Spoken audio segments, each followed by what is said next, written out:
கர்த்தரும் இரட்சகருமாகிய இயேசு கிறிஸ்துவின் நாமத்தினாலே யாவருக்கும் வாழ்த்தலை தெரிவித்துக் கொள்கிறேன். நன்றி உணர்வு என்பது மன முதிர்ச்சியின் அடிப்படையில் வெளிப்படுகிறது. சிறு குழந்தைகள் அவர்களை நேசித்து அவர்களுக்கு எவ்வளவோ நன்மை செய்கிறோம். அதையெல்லாம் உணர்ந்து பெற்றோருக்கு நன்றி செலுத்துகிறார்களா? செலுத்துவதில்லை. ஏனென்றால் அதையெல்லாம் உணர்ந்து கொள்ளும் அறிவாற்றல் அவர்களுக்கு இருப்பதில்லை. ஆனால் பெரிதாகத்தான் நமக்கு எவ்வளவு உதவிகளை பெற்றோர்கள் செய்து வருகிறார்கள், செய்து வைத்திருக்கிறார்கள் என்பதை உணர்கிறார்கள்.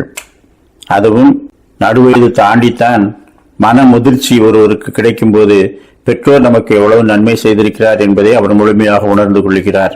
அப்படியானால் நன்றி உணர்வு என்பது மன முதிர்ச்சியினால் பிறக்கின்ற ஒன்று. ஆவிக்குரிய மன முதிர்ச்சியை அநேகர் பெற்றுக்கொள்வதே இல்லை.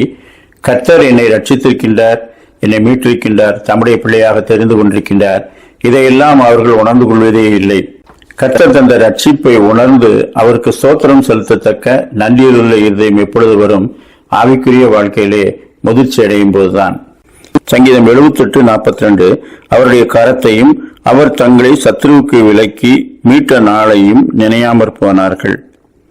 சங்கீதம் 106:13-14 ஆனாலும் சீக்கிரமாய் அவருடைய கிரியைகளை மறந்தார்கள், அவருடைய ஆலோசனைக்கு அவர்கள் காத்திராமல் வனாந்தரத்தில் இச்சை உள்ளவர்களாகி அவாந்திர வழியிலே தேவனை பரீட்சை பார்த்தார்கள்.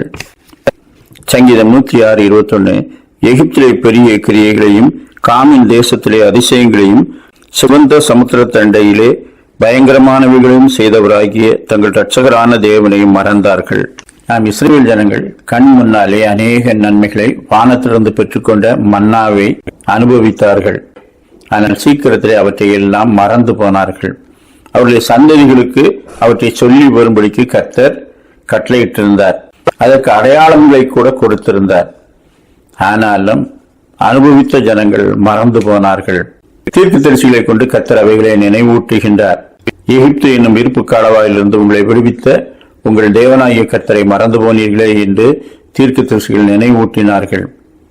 ஆனாலும் கர்த்தருடைய நாமத்தை தொழுது கொள்ள மன முதிர்ச்சி உள்ளவர்கள் இருந்தார்கள். கர்த்தருக்கு நாம் செலுத்தத்தக்கது ஸ்தோத்திரங்கள் ஒன்றே. அவர் செய்த நன்மைகளை நினைத்து ஸ்தோத்தரிப்போம் என்று துதித்தார்கள். சங்கீதக்காரன் அநேக வசனங்களினாலே கர்த்தரை துதிக்கின்றான்.